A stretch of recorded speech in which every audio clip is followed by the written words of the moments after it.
जैसा कि हम जानते हैं कि पिछली वीडियो के साथ ही बैटल थ्रू द हेवेंस का सीजन 1 खत्म हो चुका था, पर इस वीडियो में सीजन 2 नहीं बल्कि 2 स्पेशल एपिसोड्स हैं। इन एपिसोड्स का पर्पस एक न्यू और सेओयान के लिए स्पेशल कैरेक्टर को इंट्रोड्यूस करना है।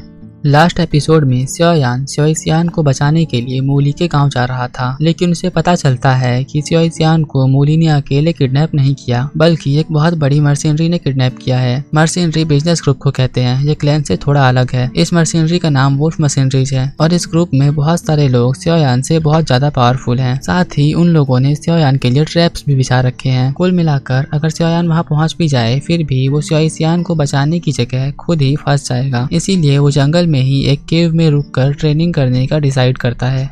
नेक्स्ट सीन में एक बहुत बड़ा मॉन्स्टर सेओयान का पीछा कर रहा था। असल में ये भी उसकी ट्रेनिंग का हिस्सा था। वो मॉन्स्टर सेओयान का पीछा नहीं छोड़ रहा था, इसीलिए वो अब लड़ने का डिसाइड करता है। हालांकि उसका अटैक पूरी तरह बेकार था और अब वो मॉन्स्टर सेओयान को मारने वाला था, लेकिन अचानक वो मॉन्स्टर सेओयान को छोड़कर वहाँ से भाग जाता है। तभी याओ जेन दो बहुत ही पावरफुल ऑरा को फील करता है। एक्चुअली वहाँ से एक डू एम्परर रैंक की लड़की और रैंक 6 का एक मैजिकल बीस्ट गुजर रहे थे। देखने से ऐसा लग रहा था कि वो लड़ने वाले हैं। सेओयान ने इस लेवल की फाइट कभी नहीं देखी थी, इसीलिए वो फाइट देखने के लिए उन्हें फॉलो करता है। नेक्स्ट सीन में हमें पता चलता है कि वो लड़की उस बीस्ट से एक क्रिस्टल लेना चाहती है और लायन उसे खाकर अपनी पावर बढ़ाना चाहता है। एक्चुअली 5th रैंक से ऊपर के मैजिकल बीस्ट में इंसानों से तुलनीय बुद्धि होती है और वो इंसानों की भाषा भी बोल सकते हैं। जाहिर है इतना समझदार मॉन्स्टर अपनी ताकत बढ़ाने का ये मौका आसानी से नहीं छोड़ेगा। होता भी ऐसा ही है, वो उस लड़की पर अटैक कर देता है और अब उन दोनों में आइकॉनिक लेवल की फाइट स्टार्ट हो जाती है। इस लड़की का नाम यूनजी है। पहले तो वो लायन किंग को बराबरी की टक्कर दे रही थी, लेकिन अब लायन किंग उसे सील टेक्निक से घायल कर देता है और जान से मारने के लिए आगे बढ़ता है। तभी यूनजी अचानक से बहुत ही खतरनाक विंड अटैक करके उस शेर का सींग तोड़ देती है। अब लायन किंग और भी गुस्से में आ जाता है। वो उसे पंजा मार के गंभीर रूप से घायल कर देता है। यूनजी अब लड़ने की हालत में नहीं थी, इसीलिए वो एक सीक्रेट टेक्निक का यूज करके वहाँ से भाग जाती है। अब क्योंकि लायन किंग का सींग टूट गया था, इसीलिए वो बहुत गुस्से में था और जंगल के सभी जानवरों से उस लड़की को ढूंढने के लिए बोलता है। दूसरी तरफ सेओयान को रास्ते में वही लड़की बेहोश पड़ी मिलती है। वो उसे बचाना तो चाहता था, लेकिन लायन किंग से भी डरता था। काफी सोचने के बाद वो उस लड़की को उठा के अपने केव में ले जाता है। फिर वो कुछ मेडिसिन निकालकर वहाँ रखता है, लेकिन जख्म लड़की के ब्रेस्ट पे था, इसीलिए सेओयान दवा लगाने में शर्मा रहा था। तभी अचानक यूनजी को होश आ जाता है। सेओयान उसे होश में देखकर डर या शायद शर्म के मारे यूनजी को दवाई देकर पीछे भाग जाता है। लेकिन यूनजी की हालत बहुत खराब थी और वो खुद से मेडिसिन भी नहीं लगा सकती थी। अब वो सेओयान को दवा लगाने के लिए बोलती है। सेओयान भी उसे दवा लगाता है और ये सिचुएशन काफी रोमांटिक एंगल ले लेती है। वहीं अब लायन किंग अपने जानवरों को उस लड़की को ढूंढने के लिए बोल रहा था। यूनजी को खाकर लायन किंग 7th लेवल पर जा सकता था, इसीलिए वो आसानी से उसे नहीं छोड़ेगा। अब सेओयान केव से बाहर आता है। उसका मास्टर उससे कहता है कि ये लड़की तुम्हारी गोल में बाधा बन सकती है, लेकिन सेओयान उसे ऐसी हालत में अकेले नहीं छोड़ना चाहता था। वो केव में वापस जाता है। यूनजी भी फिजिकली ठीक हो चुकी थी, हालांकि उसकी पावर्स अभी तक रिकवर नहीं हुई थी। अब सेओयान फिश फ्राई कर रहा था। वो अभी तक यूनजी का नाम नहीं जानता था, इसीलिए वो एक दूसरे को अपना नाम बताते हैं, लेकिन सेओयान ने अपने मास्टर की सलाह मानकर अपना नाम याओयान बताया था।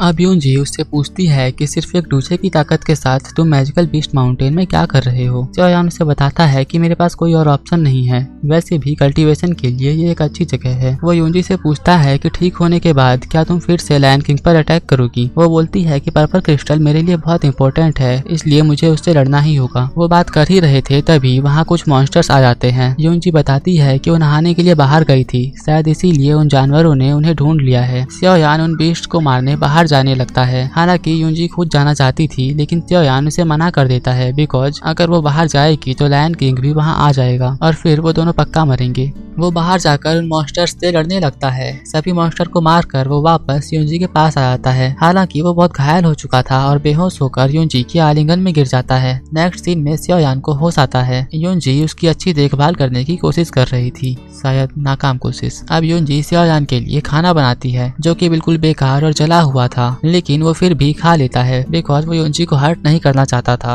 और उसे भूख भी लगी थी। थोड़ा सा खाने के बाद उन दोनों को अजीब फील होने लगता है। सियायान ने अपने मुंह का निवाला भी थूक दिया और युनजी से पूछा कि तुमने इसमें कौन सा मसाला डाला है। वो उसे एक लाल रंग का जेट बोतल दिखाती है। सियायान उस बोतल को देखकर शर्मिंदा होकर बताता है कि ये सेक्सुअल डिजायर्स को बढ़ाने की मेडिसिन है। ये सुन के युनजी गुस्सा हो जाती है और वहाँ से जाने लगती है। सियायान उसे रोकने की कोशिश में उसका हाथ पकड़ के अपनी तरफ खींचता है। इतना क्लोज होने के कारण युनजी सियायान से अट्रैक्ट हो जाती है और अब वो दोनों किस भी करने लगते हैं। सियायान इस कार्यक्रम को आगे बढ़ाने की कोशिश करता है तो युनजी को कुछ होश आता है। वो सियायान से खुद को छुड़ा लेती है, लेकिन लायन किंग की सील टेक्निक और उस मेडिसिन का ओवरडोज की वजह से वो बेहोश हो जाती है। अब सियायान उसे अच्छी जगह पर लेटा देता है। सियायान पर भी दवा का असर होने लगा था, इसीलिए वो केव से बाहर पानी में कूद जाता है और मेडिटेट करने लगता है। नेक्स्ट सीन में बहुत सारे मॉन्स्टर्स केव ढूंढ लेते हैं और युनजी पर हमला कर देते हैं। हालांकि युनजी की पावर्स पहले ही रिकवर हो चुकी थी और अब उसे उन जानवरों से कोई खतरा नहीं था। सियायान भी वहां आ जाता है, लेकिन युनजी उस पर शॉर्ट पॉइंट करके बोलती है कि केव में जो भी हुआ वो सिर्फ एक गलती थी। अगर तुम ये बातें किसी और को बताओगे तो तुम्हारे लिए अच्छा नहीं होगा।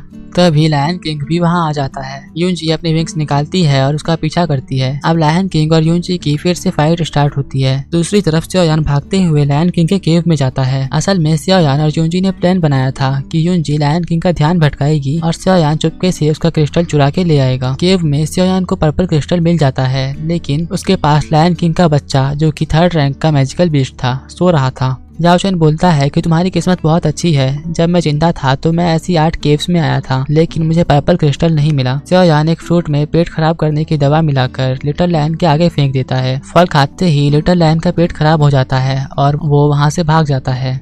सियायान जल्दी से जाकर क्रिस्टल बॉल को लेने की कोशिश करता है, पर वो बॉल बहुत गर्म था, इसीलिए उसका हाथ जल जाता है। वो युनजी के दिए हुए क्रिस्टल की हेल्प से ओरिजिनल पर्पल क्रिस्टल को ढूंढ लेता है और उस पर्पल क्रिस्टल का यूज करके क्रिस्टल बॉल को तोड़ देता है। उस बॉल में से पर्पल फ्लेम का एसेंस मिलता है। सियायान उसे जेड बोतल्स में भर लेता है और जमीन पर गिरे थोड़े से लिक्विड को खा जाता है। अब वो केव से बाहर भाग रहा था, तभी लिटिल लायन उसके पीछे पड़ जाता है और अब वो लिक्विड भी असर दिखा रहा था। सियायान उस पर्पल फ्लेम का यूज करके लायन को सिंगल स्ट्राइक में ही मार गिराता है, लेकिन वो खुद भी केव से बाहर जाके गिरता है। सियायान की बॉडी पर्पल फ्लेम की एनर्जी को सह नहीं पाता और वो अपनी आखिरी सांसें गिन रहा था। वो अब युनजी के साथ बिताए स्वीट मोमेंट्स याद करता है। हिम्मत करके वो फिर से खड़ा हो जाता है, क्योंकि वो मरने वाला था, इसलिए वो मरने से पहले युनजी की हेल्प करना चाहता था। वो पर्पल फ्लेम की एक बोतल निकालता है और सारा एसेंस एब्जॉर्ब करके अपनी स्वॉर्ड में डालता है। फिर लायन किंग पर वेव स्प्लिटिंग सुनामी टेक्निक का यूज करके अटैक करता है, जिसके बाद वो बेहोश होकर गिरने वाला था। हालांकि युनजी उसे गिरने नहीं देती। अब युनजी को बहुत गुस्सा आता है। वो सभी बीस्ट को मारकर सियायान को वहाँ से ले जाती है। नेक्स्ट सीन में सियायान को अपने केव के पास होश आता है। युनजी पहले ही जा चुकी थी। उसने सियायान को हील करने के अलावा अपना पर्सनल आर्मर और 2 डू टेक्निक भी दिया था।